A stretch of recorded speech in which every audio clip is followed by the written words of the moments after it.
Test के बारे में सिर्फ 3 पॉइंट्स आपको ध्यान रखने, या इनफैक्ट आप 4 बोल सकते हो। जैसा भी टेस्ट हुआ है, जिस भी कैटेगरी में आप फॉलो कर रहे हो, हमेशा इंप्रोवाइजेशन का स्कोप होता है। ठीक है, आपको क्या करना है, एक एनालिसिस करना है, और मेरे ख्याल से एनालिसिस इज वेरी इंपॉर्टेंट। जो इंसान इस चीज को करता जाएगा ना, कई बार क्या होता है, जो छोटे छोटे काम होते हैं जो करेक्ट होते हैं, उनका इंस्टेंटेनियस रिजल्ट नहीं आता, उनका लॉन्ग टर्म रिजल्ट आता है। कुछ लोग बोलेंगे सर एनालिसिस से कोई फायदा नहीं मिल रहा, टाइम वेस्ट है, उनको ऐसा लगेगा उस चेयर पर बैठ के, बोले इससे बढ़िया मैं रिवीजन कर लूं, 2 सवाल और कर लूं। नहीं जी, हर एक काम अपने आप में इंपॉर्टेंट है। एनालिसिस में बच्चे ऐसा सोचते हैं कि यार क्या एनालाइज करूं, अब हो तो गया टेस्ट। नहीं जी, आप एनालिसिस कीजिए, आपको अपनी गलतियां पता चलेगी। बिकॉज इस पूरे प्रिपरेशन या फिर कॉम्पिटिटिव माहौल में भैया, आपको अगर कोई आपकी गलतियां बता दे तो हमें उन्हीं को तो मिनिमाइज करना, और क्या है। और टेस्ट सबसे बढ़िया मिरर है। समझ में आएगी नहीं समझ में? जैसे आप तैयार होकर एक बार अपने आप को आईने में देखते हो ना कि मैं आज कैसा लग रहा हूं, शर्ट वर्ट ठीक है ना, बाल ठीक है ना, तो सेम कि आप तैयार तो हो रहे हो, बट तैयारी आपकी जा किस डायरेक्शन में रही है, आप कैसे तैयार हो रहे हो, वो आपको टेस्ट बताता है। समझे? तो पॉइंट नंबर 1 कि कितने नंबर मैं और ला सकता था या ला सकती थी। ऐसा सबको फील होता है, कोई भी टेस्ट किसी से भी कंडक्ट करवा लो। अब अगर मुझसे कोई टेस्ट लेगा तो उसमें मैं जो स्कोर करूंगा आफ्टर द टेस्ट, मैं जरूर इस बात को बोलूंगा कि मेरे 5 नंबर 10 नंबर और आ सकते थे, ये सवाल भी मैं कर सकता था। तो पॉइंट नंबर 1 कि आप मतलब वापस वही, मेरे ख्याल से यू नो द ड्रिल, आपको पता है क्या करना है।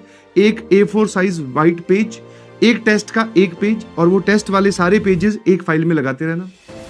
ठीक है, पॉइंट नंबर 1 क्या होगा, उसमें हम लिखेंगे कि हम कितने मार्क्स और स्कोर कर सकते थे जिस भी स्कोर पे आप हैं। ठीक है, मेरी बात ध्यान सुनो, कितने और लाए जा सकते थे, कि इतने तो सर मैं और स्कोर कर लेता। Point number 2, physics chemistry math तीनों में आसान सवाल के क्वेश्चन नंबर लिख लीजिए। अब ये सवाल जो है ये हर एक के हिसाब से वेरी कर सकते हैं कि हाँ यार ये वाला सवाल आसान था, और जब आप ये लिखो कि आसान सवाल ये वाले थे, तो आप उन सवालों तक पहुंच पाए कि नहीं पहुंच पाए। Because easy question first is the main tagline, जिसकी बेसिस पर आप अच्छा स्कोर कर सकते हो। हमें पता तो हो कि इजी क्वेश्चन कौन से हैं। चलो पेपर के अंदर नहीं जज कर सकते, पेपर से बाहर आके तो कर ही सकते हो कि हाँ यार ये सवाल नंबर 1, सवाल नंबर 7, सवाल नंबर 18 ये आसान थे, 3 ही सवाल निकले, चलो मान लो गणित में। क्या मैंने सबसे पहले वो अटेम्प्ट किए? तो आंसर इज सर यस और नो, वो तुम डिसाइड करोगे। इजी क्वेश्चंस कौन से थे, उनके क्वेश्चन नंबर लिख लेना। ठीक है, फिर मैं आता हूं पॉइंट नंबर 3 पर। तो जो हमारा पॉइंट नंबर 3 है वो है लिस्ट ऑफ एरर्स। आपने क्या क्या गलतियां की, आप रिवीजन नहीं करके गए, आपने रिवीजन करके गए थे, अच्छे से पढ़ के गए थे, वहां पे प्लस माइनस का एरर किया, सिली मिस्टेक की, लिखिए प्लीज। आपने कितने मार्क्स का एरर किया, वो मार्क्स लिखना, कि अगर मैं ये एरर नहीं करता तो जैसे मान लो एक सवाल आपका 4 नंबर का गलत हुआ तो उसके 5 नंबर जोड़ो, क्योंकि एक तो आपका गलत हुआ और एक आपको -1 मिला, तो 5 का नुकसान हुआ। तो लिस्ट ऑफ एरर की किस किस प्रकार के आपने एरर किए, कि मैंने तो ये चैप्टर ही नहीं पढ़ के गया, मैं इसका रिवीजन नहीं करके गया, और भाई साहब जिन्होंने टेस्ट नहीं दिया है वो तो ब्लंडर कर रहे हैं, बिलीव मी। ठीक है, ये सोचना कि मेरी एक दिन अच्छे से प्रिपरेशन हो जाएगी, मैं रिवाइज कर लूंगा, मेरा बैकलॉग खत्म हो जाएगा, फिर मैं टेस्ट दूंगा, तो ये सोच कभी पूरी नहीं होगी बेटा। एक ऐसा चीज है जो आता तो है बट कभी आता नहीं। ठीक है, हाँ यार, जो आता तो है पर कभी आता नहीं है, वो है कल।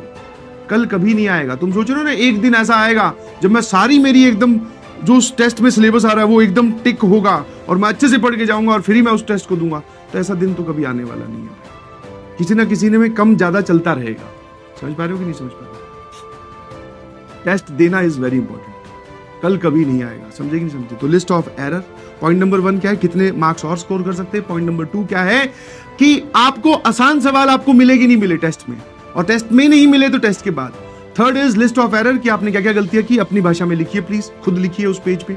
एंड फोर्थ इज आप ये पता करिए कि उस टेस्ट में अच्छे सवाल कौन से थे जिनकी अपीयरेंस अलग थी, क्लास में बताई गई बातों से जो डायरेक्टली मैच नहीं हो रहे थे, थोड़ा सा उनमें ट्रिक था। लिस्ट ऑफ इंपॉर्टेंट क्वेश्चंस, ताकि जब सर हम फाइनली जेई मेंस का first attempt, second attempt, JEE advance का पेपर देने जा रहे होंगे, तो टेस्ट हम सारे थोड़ी दोबारा दे के देखेंगे, तब तक तो हमारे कम से कम 50, 60, 70 टेस्ट हो जाएंगे, सारे टेस्ट थोड़ी अटेम्प्ट करेंगे। वो जो लिस्ट ऑफ इंपॉर्टेंट क्वेश्चंस है जिसने हमें टेस्ट एग्जामिनेशन हॉल में अटकाया, उनका हमें अगर एक पेज पे नंबर लिखा हुआ मिल जाए, हम सीधा जाएंगे उन क्वेश्चंस को दोबारा अटेम्प्ट करेंगे, आगे बढ़ेंगे। हमारी प्रिपरेशन, हमारी रिवीजन और हमारा अंदर से मोटिवेशन अपने आप हाई हो जाएगा। क्या मेरी बात समझते हैं?